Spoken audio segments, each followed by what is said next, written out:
Welcome to Red Light, Green Light, the podcast where you'll hear from industry leaders in science, technology, and innovation about the power of strategic storytelling.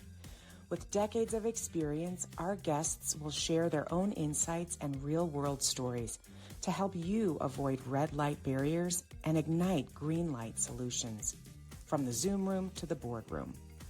In each episode, we'll corkscrew downward into the guests' personal experiences of challenge and success, highlighting strategies that turn complex ideas into clear, compelling storylines for stakeholders. Here is where expert minds share stories that shape the future. What's more, you'll walk away with tips to try immediately to drive the vision of innovation with your team. Here is where expert minds share stories that shape the future. What's more, you'll walk away with tips to try immediately that drive the vision of innovation with your team.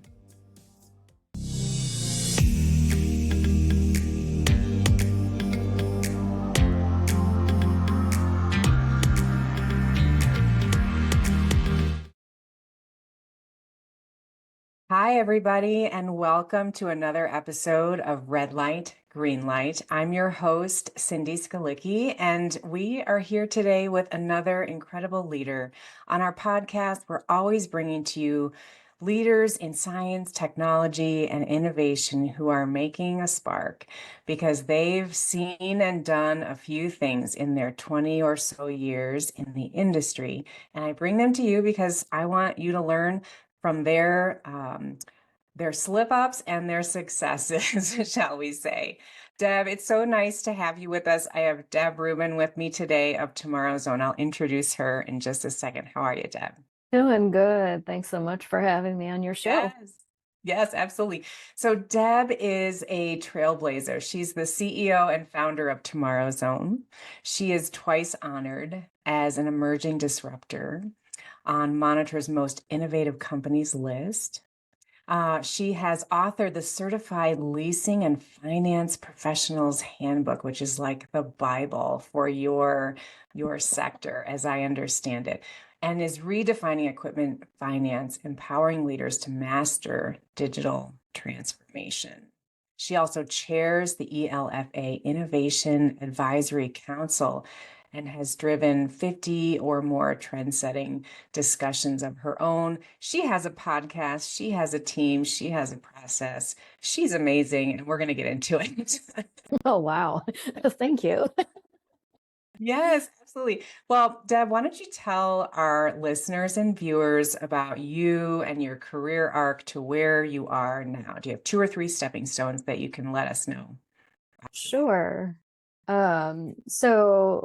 About me, I'm just a super curious person, and you'll kind of see that in the story of my career. I started out in technology and equipment finance, doing application design and development for Wells Fargo equipment finance. And it was interesting there because even though it was a technical role, I had to learn the business end to end in order to develop solutions that would enhance their business processes. And then after that, I joined TCF Equipment Finance when it was a startup. So before they funded their first deal, I was there as a part of the founding team.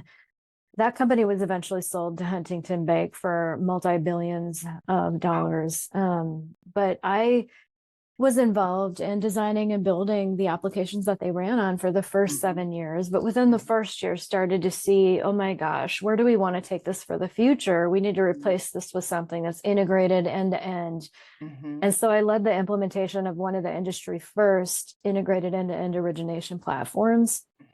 And so I've spent most of my career at the intersection of business and technology, leading innovative pursuits that shape the future. And so after my experience in leasing companies, I moved on to be a senior product manager for a software company that serves the industry. And I saw finance from an incredibly different lens from as a software company person. And so that just gave me a whole new perspective on how the industry works and what really matters to customers. And so even though I was in a technical role, again, I was studying the business and in 2013, I saw a lot of disruptive technology change on the horizon, and I realized if I stay where I am, I really feel like I'm going to be disrupted in just a matter of years, And so I was just pursuing, what do I need to do to stay relevant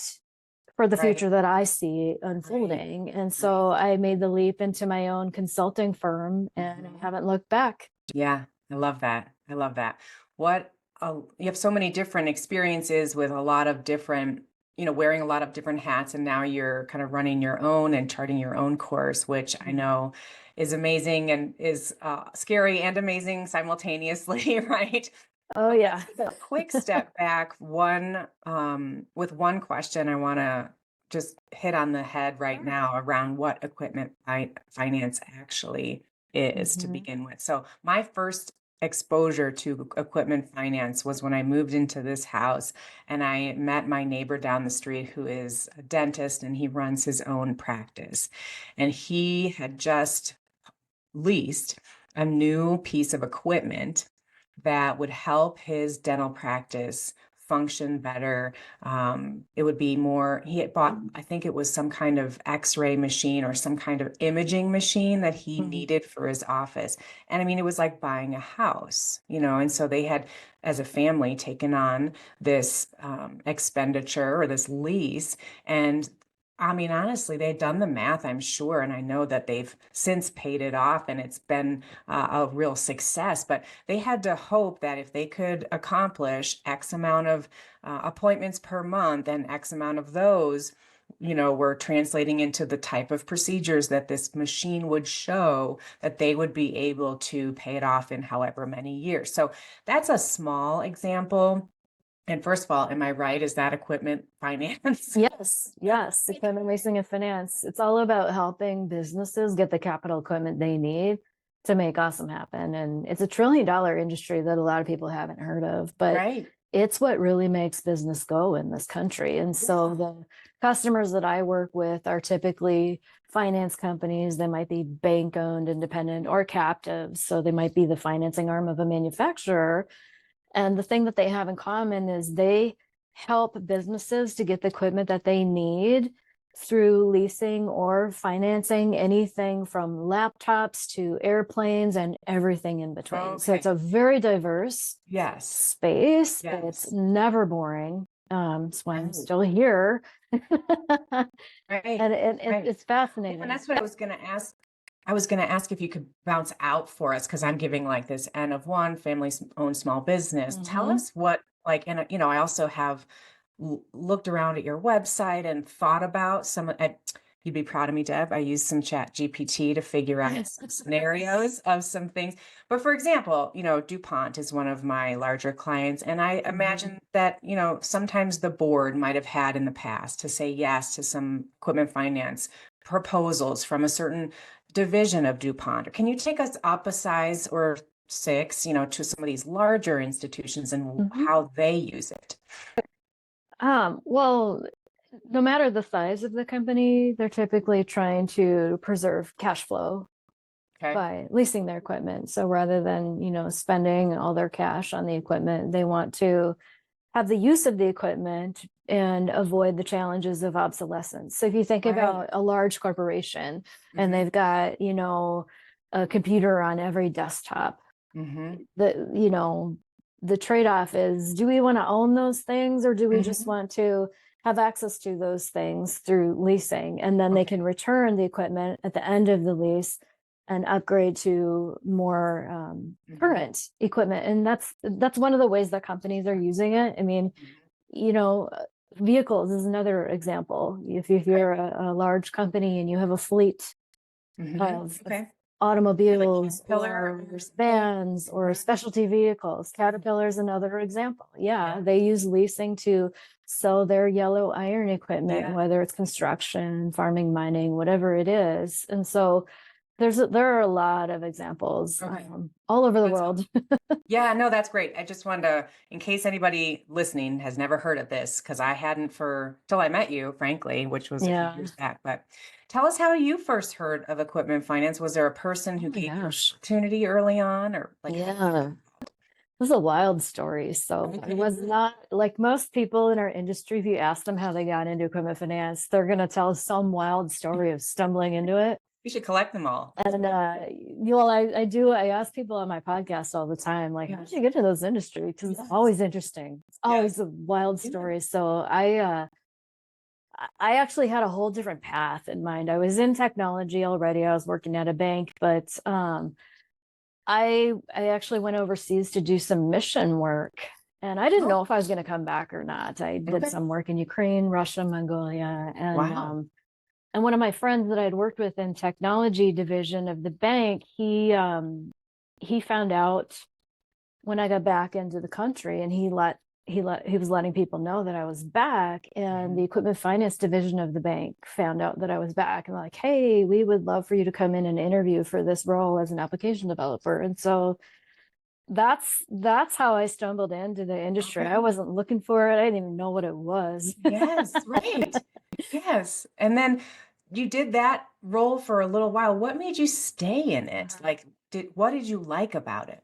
I love solving problems. I was asked a long time ago, what's your ultimate job? And I said something like, I love taking a business that's good and making it awesome. Yeah. You like to make it happen. And I love technology. I'm a geek that way. Yeah. And so there just was so many delicious problems to solve. Like if you think about like a brain being hungry to solve delicious problems, like that was me.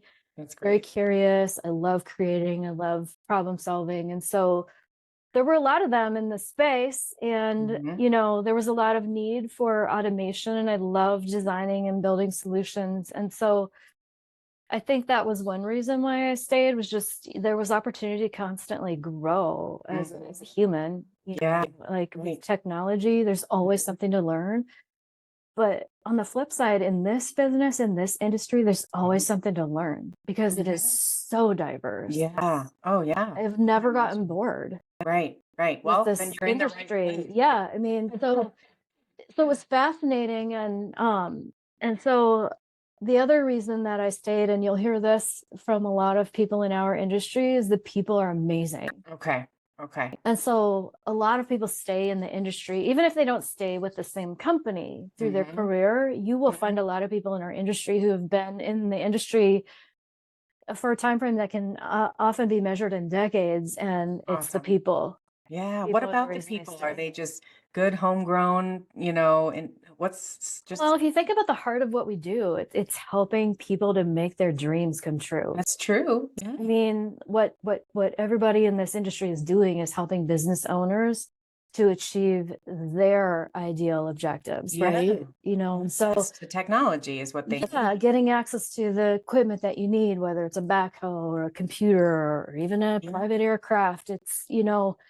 It's the things that make their vision happen. And so, who wouldn't want to be a part of that? Yeah, everybody's making awesome happen in so many different ways. Yeah, that's a great way to put it. I love that. Okay, so thinking about the people, this is a good segue to my next question about kind of a person or a leader or a mentor or a former boss or a parent or a grandmother, whoever, who's helped you chart this path with, either somebody who pushed you when you didn't want to be pushed or encouraged you when you didn't know you needed it. Who comes to mind when you think of a person you really admire? Countless examples, actually. It's hard to choose. Yes. I mean, one that comes to mind is a mentor of mine that at the time I was considering going on my own, encouraged me to do that, to take the leap from employment to independent consulting. And one of the things that he told me that I never forgot is always be a student of your business. And, as somebody who is a lifelong learner, very curious, that really, sparked in me a desire to always be in that learner mindset. And I just, I wrote a book about the industry, but I'm still learning stuff about it every day. I mean, it's endless. And so I think if you approach your work in that curiosity frame and really, don't expect to arrive and know all the Right. things. Suddenly you're there. Yeah, it makes every day an exciting adventure. I like And so I really appreciate that advice, and I took it to heart and I live it all the time. Yeah. Fantastic. Well, I always say at this point in the interview, if you've not told that person that they've left that mark on you, now is a great time to do that because it's I so would nice. love to, but he's no longer with us. Oh, shoot. Okay. Well, in any case, when you have those moments, I find that when I've done that with teachers and such, it feels Mhm. good. So it's nice. Oh We're yeah. always Oh, yeah. building other people up and being built by others. And so, as much as we look at others around us who have built us, we're doing the same for someone and we may not know it, but it's just a reality of life and business. And you're making awesome happen for your customers, but I know for your team as well. So that's fantastic. Okay, so you and I have a couple of things in common, Deb, when it comes to the people who surround us in our work and come to us for help. They are technologists, they have deep, deep expertise in hard, complex technology problems, and they have many times a day or week the opportunity to share what that is through clear messaging. And I don't know about you, but science and technology concepts, they're not very easy to communicate easily. And so I'm curious in this part of our time together, let's talk about your observations after so many years in the industry. And when it comes to kind of those red light moments versus green light moments, which I'll explain in a second, what is your vantage point of those and what are your noticings? So for those listening, maybe for the first time, I always work with leaders and executives and I say to them, when you get up in front of a room, whether it's board members, stakeholders, maybe even just one other person, if you're bringing something that you hope they accept, you are still starting out with them seeing you as a red light of risk of some kind. They're not sure what you're going to say. They don't know if they want to buy in. They don't have all the information. So you kind of start presentations and things like that as a red light of risk. And your job is to get that audience of one or many to the green light of go through a really beautifully articulated storyline and explanation of your difficult concept. So does that resonate at all with you, Deb, in terms of just the way I've just described that? What's that? Oh, sure. Yeah. Absolutely. So talk to me a little bit about a few opportunities you've had to observe people in your industry present to who? Like what are some use cases for communications with your industry? So, well, there's a few different ones. So everything that we do at Tomorrow's Own is about inspiring breakthroughs to shape the future. And we do that through workshops with our customers. We do that as we're serving as trusted advisors to executive teams who are navigating the wicked, tricky terrain of digital transformations.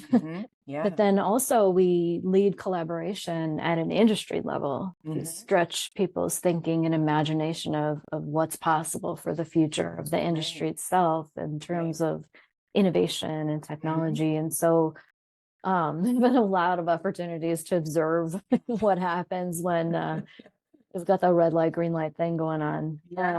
Yeah. And, as an innovator myself, often in my past, I was seen as a threat because innovators challenge the status quo. So just by virtue of being an innovator, you're already a red light. Well, yeah. And then think about being in the finance industry, which tends to be a little more risk averse, and so you're coming in to challenge the status quo. Yeah. Their whole structure is to protect the status quo. Yes. That's like an instant friction. So that's the first challenge that I encounter.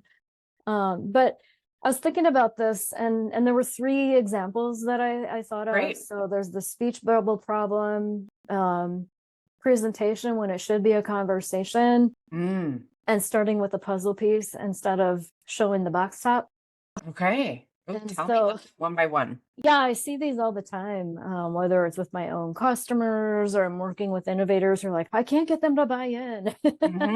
Or just even, I was with a customer today and we were talking about how do we help our customers to do this better? So, when it comes to, a big technology concept, you think about, the latest trends, the latest buzzwords. So the one everybody's talking about right now is AI. There isn't a day that goes by that we're not talking about AI at Tomorrow's Own. Right. And one of the things I've noticed as we were leading conversations about AI at an industry level is that a lot of folks were trying to get people excited about AI, help them understand AI by diving into the weeds about what is AI technically, is it machine learning and neural networks, and they would throw in these buzzwords and stuff, and they would see like these non-technical executives, their eyes would just glaze over. It's like, oh my gosh. So I came up with this illustration that I use all the time, and it's a bunch of people with thought bubbles over their heads, and like we're all saying the same words, AI, AI, AI, AI, but one person sees in their thought bubble the Terminator, and another person sees in their thought bubble maybe something a little sweeter like Rosie the robot, and then another person sees like, just a big tangled web of who knows what, everybody's seeing something different in their head. And so one of the big problems in the speech bubble problem, and this happens with all sorts of different tech topics, is we dive right in assuming that everybody knows what we're talking about, and we never level set. And so I started to change the way that I was speaking about AI whenever I was in a mixed group, business and technology. And it didn't matter if it was technology or business or a mix. I would always start with a definition.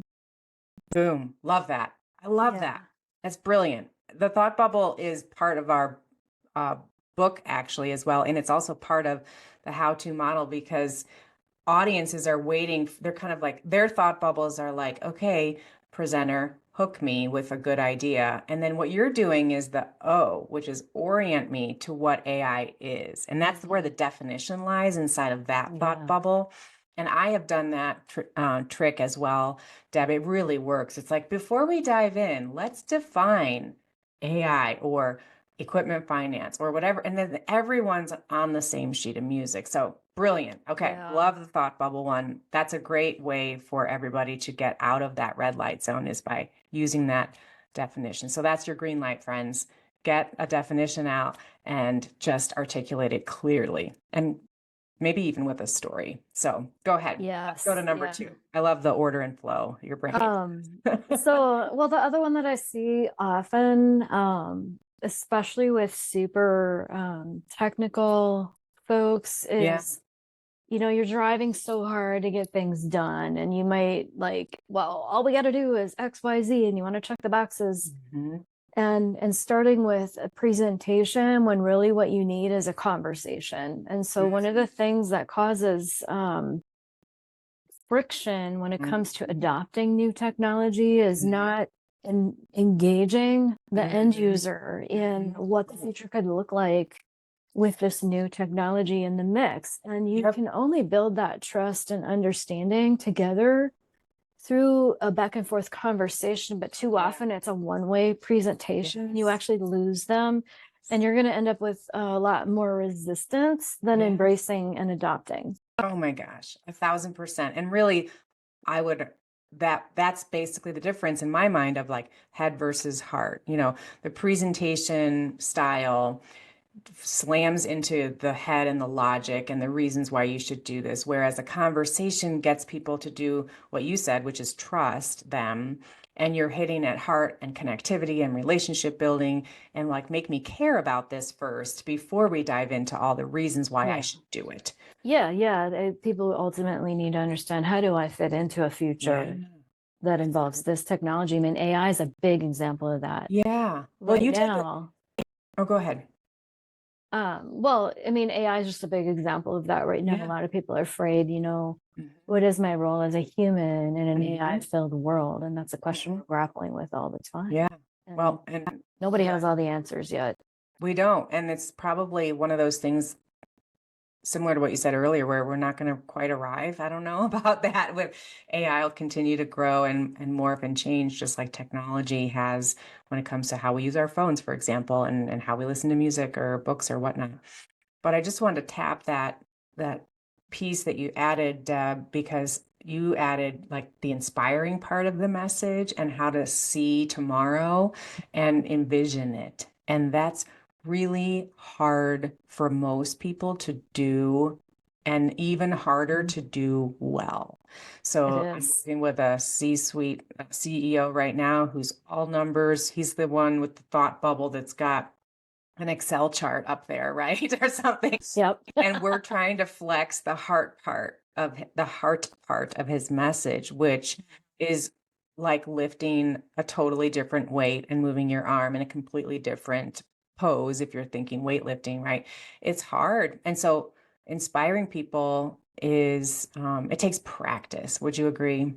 It does actually, and that's one of the things that we're all about at Tomorrow Zone is helping Mhm. people see future possibilities. Because once you can imagine Yeah. possible futures, and I say futures because the future hasn't happened yet. There Mhm. isn't just one. Right. There are multiple Yeah. possibilities. But if you can't step back from time to time and imagine what those possibilities are, then the Yeah. future is a scary thing. Ooh. But once you take the time to actually imagine what that future could look like, now you can step back to today and it changes the actions that you take and the decisions that you make, because now you have a choice to not just let the future happen to you, you can shape it. And so one of the Oh, things that we've inspired been now, just doing, listening to you. so one of the things we've been doing, and it's hard to do this because you're caught up in your day to day and you're caught up in, all the anxiety and the rush of Yeah. the things you have to do right now. And so you actually have to intentionally take time to imagine this way, but you can do it with practice and it doesn't have to take long. One of the things that we've been doing lately with our customers is we collaborate with AI to actually create visions of the future based on what they Cool. are trying to accomplish. That's so And cool. we stretch further out than where they're thinking. So we go out many more years to here's what the future could look like. And we actually create a kind of like a comic strip, like, 6 Cool. to 8 frames Yeah. that describe what the future could look like in their interaction with a customer. That is so cool. Now, it really helps knowing that your whole company is called Tomorrow Zone because you're basically putting people, pardon the repetition, but like in the zone of tomorrow, and you're trying to spend time helping them envision that. So if you had to draw a pie chart, Deb, of like the help you provide for your clients, what percentage or piece of that pie is specifically on helping them envision that and use, Mhm. it sounds like a big piece of what you do. How big is it? Mhm. It actually comes into every day. So, when we're working with clients, we start with where do we want to take your company? Mm-hmm. It Mm-hmm. doesn't matter what we're doing with them, Yeah. actually. We're always starting with what is that end vision Yeah. and Make it where do you big. want to take Mm-hmm. this thing? And Mm-hmm. then we backcast to figure out, okay, what do we need to do right now to make that future possible? And Yeah. so it's not all about, wild imaginings, although that's Yeah. really fun. It's marrying that vision with Mm-hmm. practical Mm-hmm. execution and going Mm-hmm. from, you know, ideas and innovation to adoption and Yeah. then to value. So it's That's a, incredible.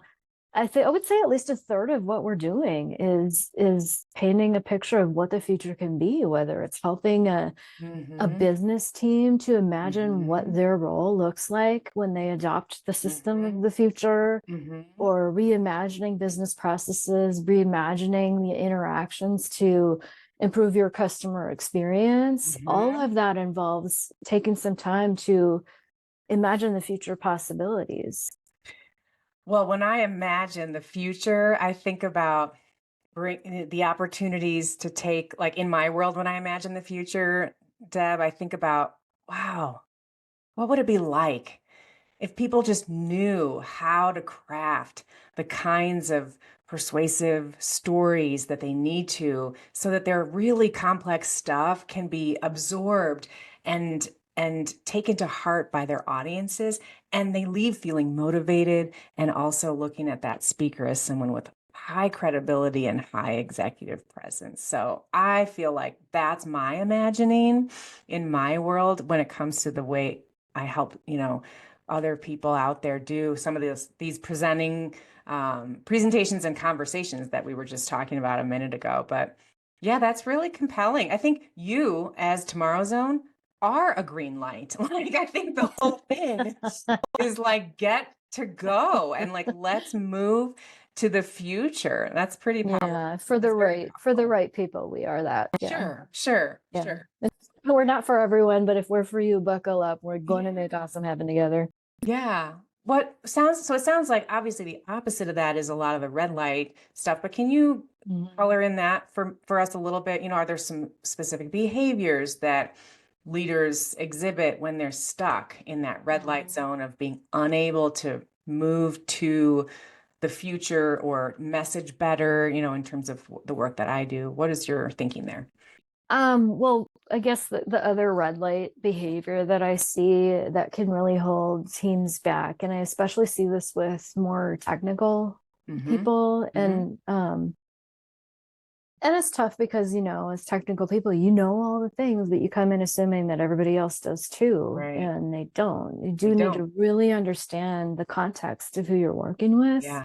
Yeah. and where they're coming from. And Mhm. so the challenge that I see quite often is really intelligent, smart people coming to the table and diving right into the puzzle piece. Yep. The And weeds. their audience has no idea what the box top looks Yes. like. Right. And so they're Exactly. lost and Yes. frustrated for the Yes. entire interaction. Yes. And this happens over and over and over Yes. again in innovation projects and system implementations and pitching your ideas. Totally. No box top.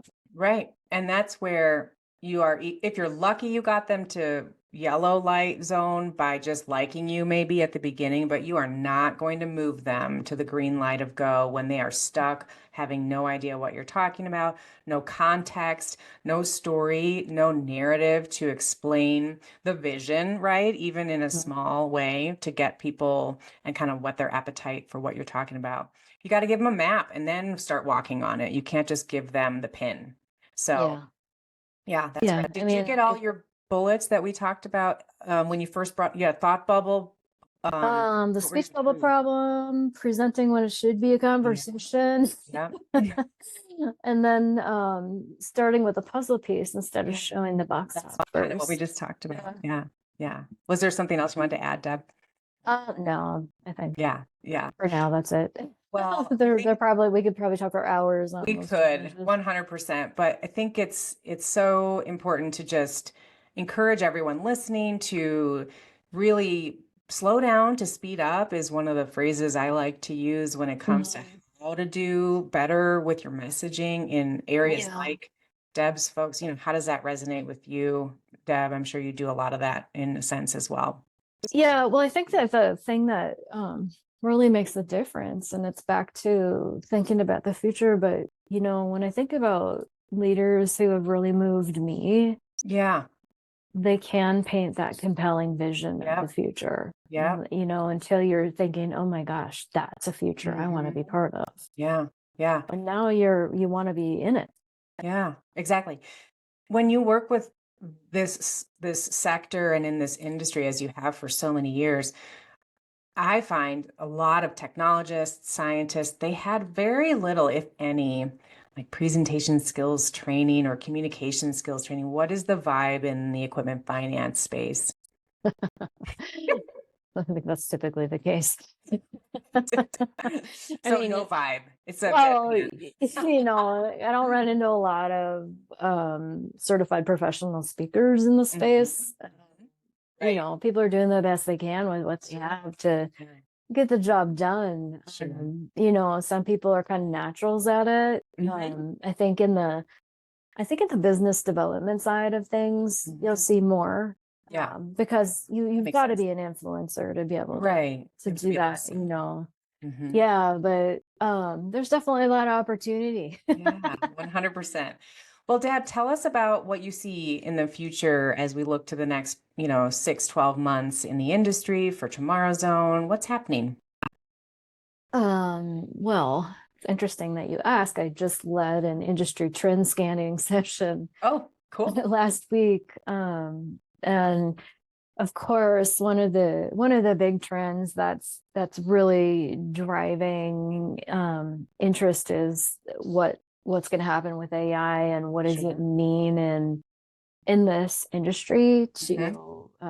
to embrace AI, and where does it fit in, and how do we prepare the workforce of the future? And I think that figuring those things out is really going to be important for Yeah. our industry, but also every other industry. I've been watching what's going on with AI Mhm. pretty closely now Mhm. for, geez, I started in 2015 and I first started experimenting with AI in 2016. Okay. Wow.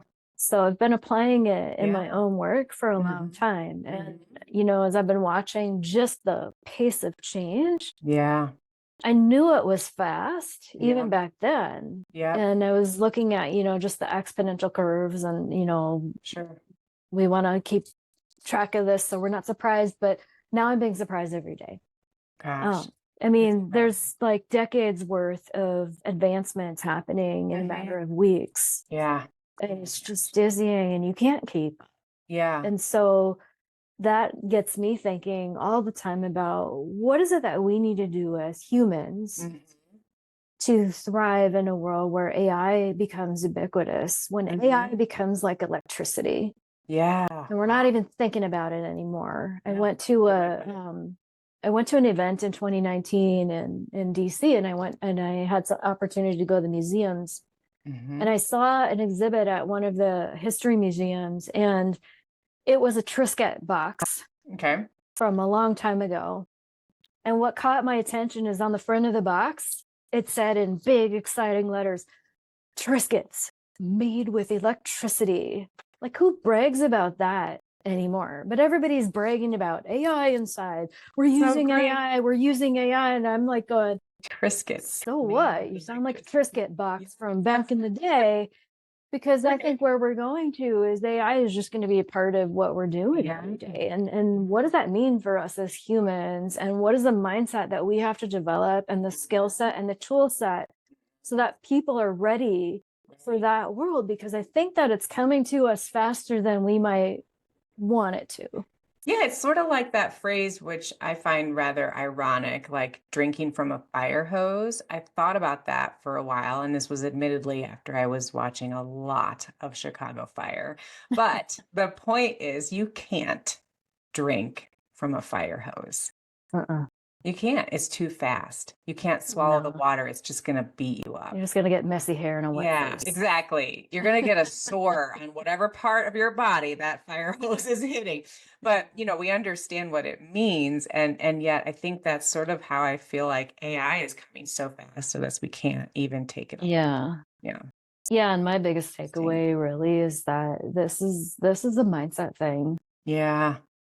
You Yeah, not if, it's a how. How are you going to use it? Yeah, And it's a tool for the yeah, curious mind. It's a, 100%. and the big thing is, instead of, what should I do with AI? It's like, well, how could AI help me with this? Yeah. It's a different frame of a question. It's It's a not about holistic which buttons way. should I Mhm. press. It's what's What the buttons problem are that I there? want to solve, and how might this play a role? Let's find out, Yeah. and the best way to get up to speed on it is to be curious. I ask AI how to use AI all the time. Yeah. It's like meta communicating with AI. Yeah, we do an AI workshop to help Yeah. non-technical leaders understand not only Mhm. what AI can do, but specifically map what AI can do to your business I love to find the that. most valuable use cases. So you're not Yeah. wasting your time spinning your wheels as you're learning about AI. And so I was putting together some data for a demo of our Mhm. workshop that I'm working on. And so I was collaborating with an AI. I was using ChatGPT in this case. And I was asking AI to go through a list of AI capabilities to help me generate some ideas. And Cool. so it was like this really interesting Yes. brainstorming and collaboration to, illustrate a thought process that Yeah. might be new to people. Yeah. And I've also asked it, how can I prompt you to do this? And it will give me the Right. prompt. And then Yeah. I can actually prompt it to do what I want. But it's, Yeah. you don't How have do to you? know all the answers these days. Today, it's Right. all about asking great questions. Yes, it is. It is an area I continue to realize I need to carve actual time out on my calendar just to sit with it because what you're describing throughout this episode really is how you help people paint a picture of tomorrow. Well, with AI, you can do that even more broadly and, Yeah. spill the paint can all over. And it's helping you make that distant future feel even more real and much faster. You can, Yeah. it's thinking of ideas for you that you're like, oh, I never would have thought of that. That's cool. That's the Think about key, that. actually. You Mhm. think about innovation. Innovation's about connecting the dots in new and different, Yes. exciting ways. And when you're thinking about the future, though, as you mentioned earlier, that's a really hard thing for people to do. Yes. You have to get out of the today and yesterday zone to Yes. get into the tomorrow zone to imagine future possibilities. But when you collaborate with AI, you can accelerate your ability to imagine possible futures just So by the way great. that you're asking it questions. And so now you can imagine the future at scale. Yep. And then when you step back to today, what actions do you need to take? What decisions do you need to make Mm. to create that future that you want? So cool. So cool. Oh, okay. Well, I'm inspired now. Deb, how can people find you when they want to learn more about how to make tomorrow happen and how to make awesome happen? Yeah, you can find us at tomorrowzone.io. That's our Mhm. website. Okay. And we're pretty active on LinkedIn with our company page. Yep. And you can find me, Deborah Reuben. It's Reuben, like the Yep. sandwich. Like the sandwich. Yep. And there's lots of ways to spell Deborah. So it's Deborah, right? Correct. Awesome. Well, is there one final word you'd like to share about a book you're reading, a movie you've seen, something that's Mm. inspired you, a podcast you listen to that's not yours as much? Oh, yes. Actually, you know what? If you're What? interested in AI, there's a really great book that I love Oh, to yeah. recommend. I want to just look up the um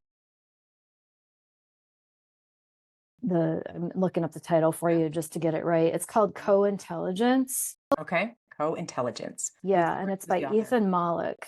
Okay. Okay. I've been through it a couple times myself, and my team is actually studying it Oh, and having nice. a book club on it. But it teaches you the mindset to understand how to collaborate with AI Yeah.